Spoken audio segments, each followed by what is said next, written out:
Oke, assalamualaikum warahmatullahi wabarakatuh. Jadi kita masuk ke materi case di sini pada pengelompokan data. Nah, sebelumnya ada group by dan juga having.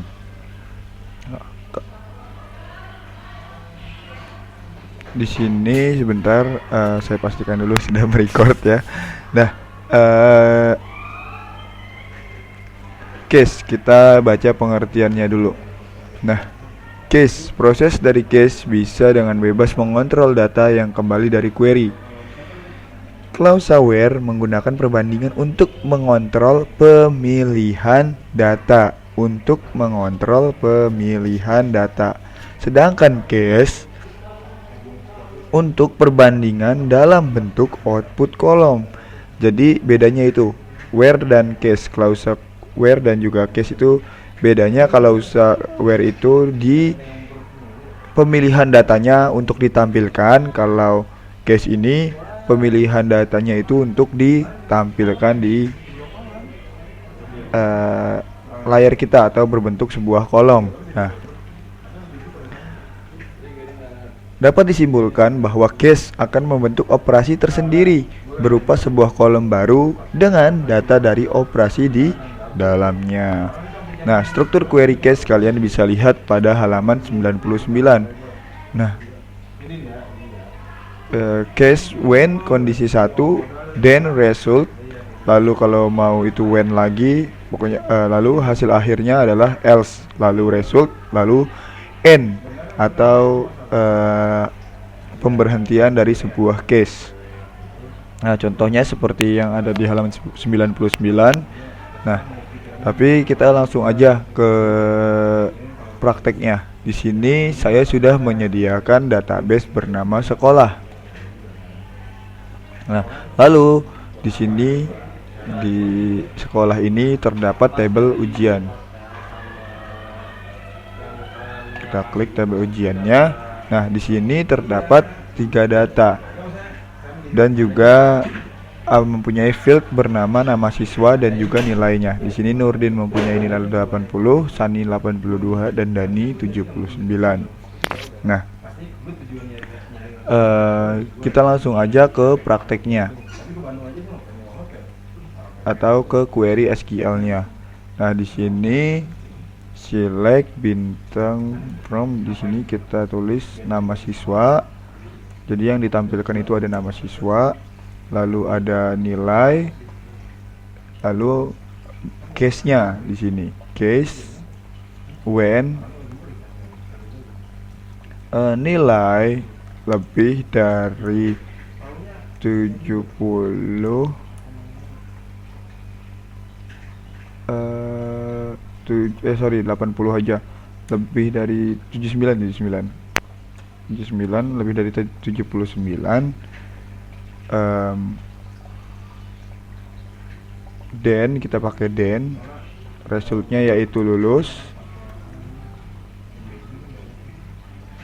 dan misalnya kita langsung akhirnya aja, else tidak lulus, tidak gagal, misalnya gagal aja. Lalu setelah itu kita jangan lupa n-nya, terus kita kasih s di sini, yaitu s-nya adalah misalnya hasil from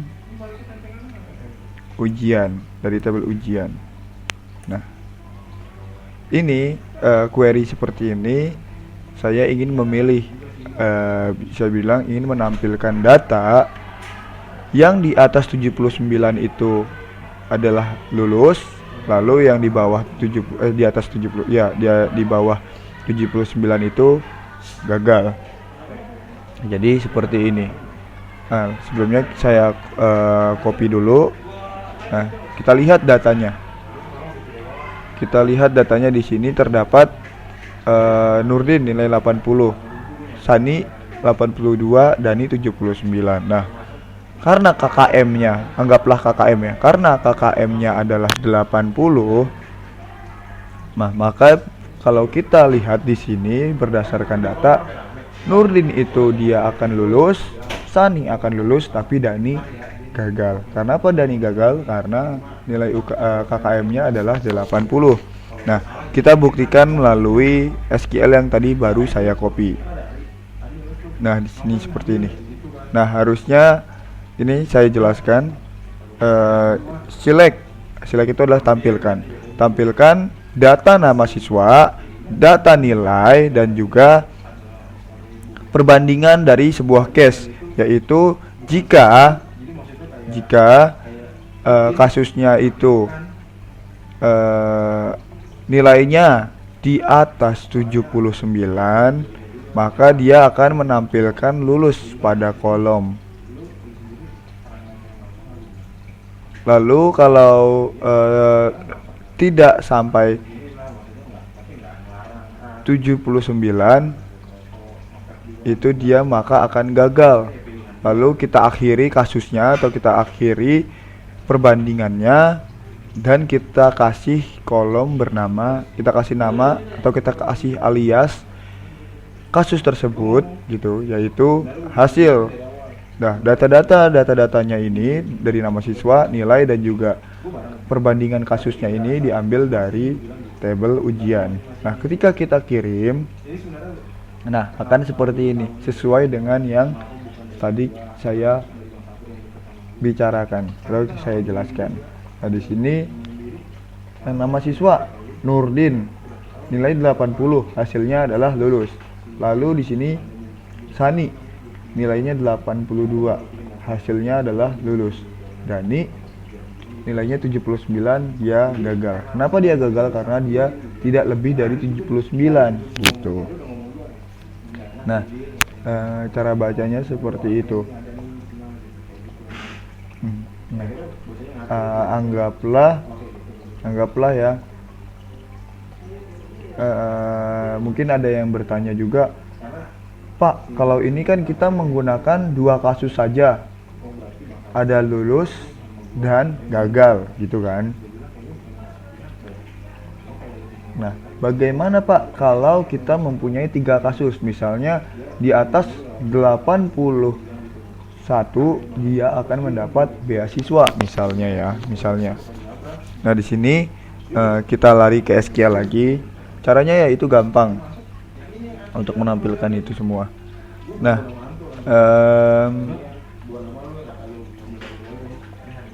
kita cuma tinggal menambahkan when saja sebelum else nih. Kita menambahkan when. Jadi seperti ini.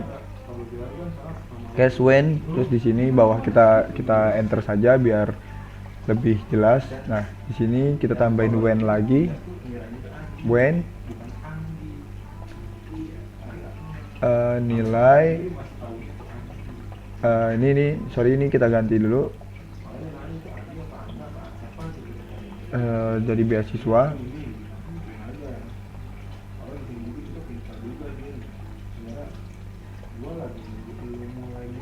Ini kita anggaplah di atas 81, pokoknya di angka 82 sampai seterusnya itu mendapat beasiswa.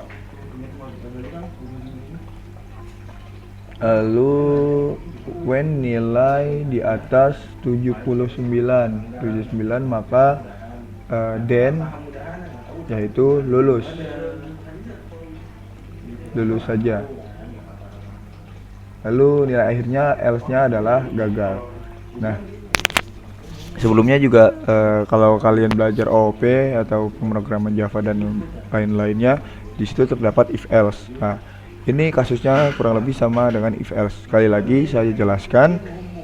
Select atau tampilkan data nama siswa, nilai, dan juga tampilkan perbandingan dari case ini atau perbandingan dari kasus ini, yang dimana jika nilainya di atas 81 maka dia akan menampilkan kata-kata atau menghasilkan sebuah isi beasiswa. Namun jika nilainya di atas 79 maka hanya tampil lulus saja. Lalu jika dia tidak memenuhi dua syarat ini, ya kan, maka dia akan menghasilkan gagal. Lalu kita akhiri saja kasusnya. Nah, dari kasus ini kita aliaskan sebagai hasil, atau misalnya ya hasil dan status misalnya seperti ini. Aduh. Nah, kenapa tadinya kok ini 79 kok jadi 81?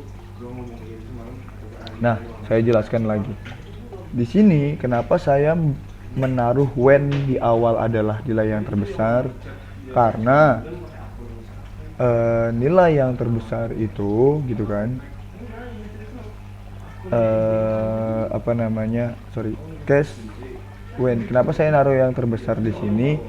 Misalnya di data ini saya copy dulu biar nggak nulis ini lagi. Nah, kita masuk ke data. Nah, kenapa saya naruh di atas nilai terbesar, bisa dibilang yang besar dulu. Nah, misalnya yang besar itu nanti akan dapat beasiswa. Nah, kita lihat di sini, misalnya yang paling besar di sini, atau bisa dibilang yang memenuhi di atas 81 adalah Sani. Nah, Sani ini dia pastinya nanti akan mendapat beasiswa, ya kan? Nah, ini tuh sudah tertanda di sini. Dia akan sudah tertanda dia mendapat beasiswa. Nah, lalu when yang kedua di atas 79. Nah, di sini kalian bisa lihat Sani kan tadi sudah tertanda gitu kan, sudah tertanda bahwa dia akan mendapat beasiswa. Nah, si Dani dan juga Nurdin kan belum tertanda. Nah, maka dari itu di situ jika Nurdin atau Dani memenuhi nilai di atas 79, maka dia akan tertanda lulus. Nah, di sini kalian bisa lihat yang di atas 79 Nurdin.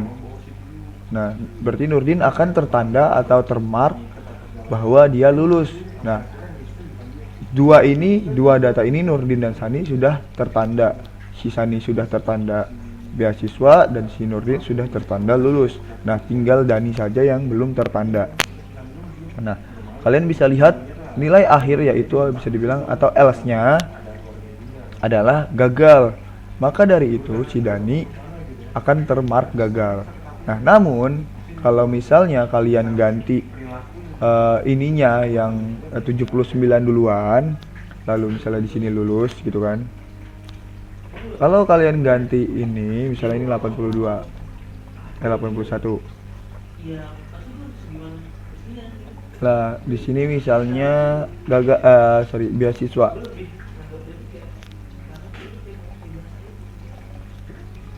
Nah, beasiswa. Nah, kalau seperti ini, misalnya select case when nilai di atas 79 adalah lulus. Nah, kalian bisa lihat di sini. Nah, tadi yang case pertama atau when yang pertama adalah 79. Nah, di sini yang memenuhi 79 adalah lulus kan? Yang memenuhi di atas 79 ada Nurdin dan Sani kan. Nah, maka dua-duanya inilah akan langsung tertanda lulus. Gitu. Nah, yang belum tertanda adalah Dani, gitu kan. Nah, lalu ditanya lagi di when yang kedua, apakah nilai ujian ada yang lebih dari 81? Nah, karena si Nurdin dan Sani sudah tertanda lulus, maka dari itu dia tidak dihitung karena dia sudah tertanda. Nah, tinggal si Dani. Nah, si Dani ditanya ini. Si Dani kan nilainya 79. Apakah 79 itu lebih dari 79? Lebih dari 81? Tentunya tidak kan. Nah, udahlah, berarti akhirnya dia langsung akan ke else gitu lah, yaitu gagal. Nah, maka dari itu ya kan, si 81 ini itu paling awal. Nah, ketika kita kirim, nah dia akan seperti ini. Nurdin nilainya 80 lulus, Sani 82 beasiswa, dan ini 79 gagal. Kenapa seperti itu? Karena yang tadi saya sudah jelaskan. Nah, misalnya kalau kita ganti nih, ininya tadi 79. Ini misalnya kita ganti lulus. Nah, ini kita ganti 81 dan kita ganti beasiswa misal. Nah, ketika kita kirim, nah hasilnya lulus gitu. Nah, kenapa seperti itu? Karena tadi saya sudah bilang, si Nurdin dan Sani akan tertanda lulus terlebih dahulu gitu. Nah, dan ketika dia sudah tertanda lulus seperti ini, maka di WEN yang kedua dia tidak dianggap gitu. Intinya seperti itu. Ya kalau kalian masih bingung atau kurang paham, ya intinya kalau ada banyak kondisi case, ya kan, hitunglah atau diawali dengan nilai yang terbanyak terlebih dahulu, karena nilai yang banyak terlebih dahulu atau nilai yang paling tinggi nih bisa dibilang kalau case-nya ada 5 gitu. Jadi yang paling awal ini, yang paling ditulis setelah WEN itu, yang paling awal adalah nilai yang paling tinggi. Misalnya 100 dapat beasiswa, ya berarti kalian nulis 100 di sini. Nah, misalnya KKM-nya 78. Nah, misalnya di sini 78. Misalnya lagi ada WEN lagi di sini. Ada WEN lagi di sini, misalnya nilai 70 di atas 72 dan remet. Nah, seperti ini. Nah, jadi intinya seperti ini kalau mau menggunakan case. Jadi case paling awal, WEN paling awal ini kita awali dengan yang paling tinggi, lalu ke rendah dan hasil akhirnya. Jadi seperti itu. Intinya kalau mau menggunakan case ini wajib banget WEN yang pertama itu adalah yang paling tinggi. Jadi urutannya itu dari tinggi ke rendah. Kalau di pemrograman kan dari rendah ke tinggi. Nah, kalau di basis data dari tinggi ke rendah. Kalau kita kirim, hasilnya nanti akan lulus semua. Jadi segitu saja tentang case, mudah-mudahan dimengerti. Kurang lebihnya saya mohon maaf. Wassalamualaikum warahmatullahi wabarakatuh.